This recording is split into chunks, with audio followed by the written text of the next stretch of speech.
कहाँ पे आए हो आप?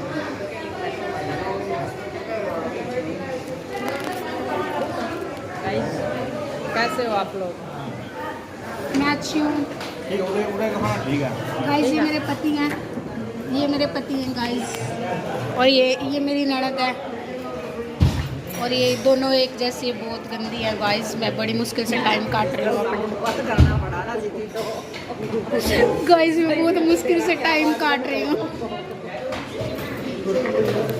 गाइस। ध्यान से देखो इन औरतों को, चश्मे भी नहीं दे रही है मुझे। बहुत वहाँ मर रहे हैं चलते चलते। वो बेचारे नहीं निकालते, कितने बड़ी टॉप ले रही है, बेचारी जिम्मेदारी ले रही है। मानो तो है बढ़िया, अच्छा सब अपनी जगह अच्छा। हाँ, इनकी भी ले लेकर सब अपनी जगह सही है। इतना तो नहीं बजाने समाज में बहुत बढ़िया। करो कोई नहीं, किसी का बस जानता किसी ने टाइम नहीं अपनी जिम्मेदारी अपने अपने करा।